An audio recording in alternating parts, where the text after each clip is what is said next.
Hello बच्चों, चलिए प्रश्न देखते हैं। हमारे प्रश्न में रिक्त स्थान की पूर्ति करनी है।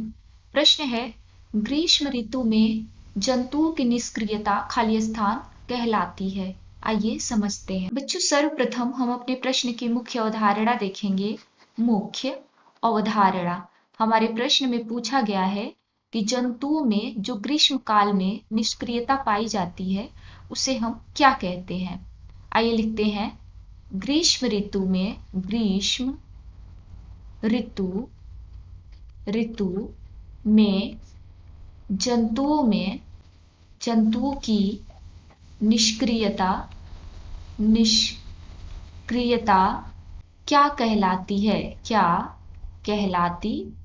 आइए समझते हैं। बच्चों, कुछ जंतु ग्रीष्म ऋतु में निष्क्रियता को प्रदर्शित करते हैं। ग्रीष्म ऋतु में निष्क्रियता को प्रदर्शित करते हैं। उन्हें उसका सुषुप्ता अवस्था भी कह सकते हैं। आइए लिखते हैं। निष्क्रियता प्रदर्शित करते हैं, निष्क्रियता, और इस निष्क्रियता को हम कहते हैं जंतुओं की सुषुप्ता अवस्था।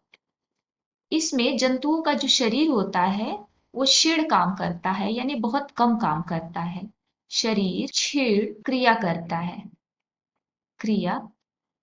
है। हमारे प्रश्न में जो पूछा गया है कि ग्रीष्म ऋतु में जंतुओं की निष्क्रियता को क्या कहते हैं, तो उसे हम कहते हैं ग्रीष्म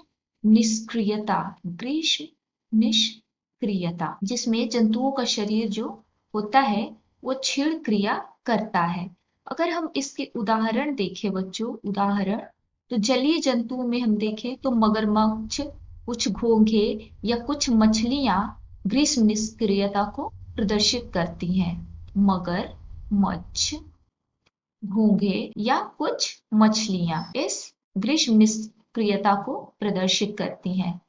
ग्रीष्म ऋतु में जंतुओं की निष्क्रियता क्या कहलाती है, तो वो ग्रीष्म निष्क्रियता कहलाती है। उम्मीद है आपको प्रश्न समझ में आ गया होगा।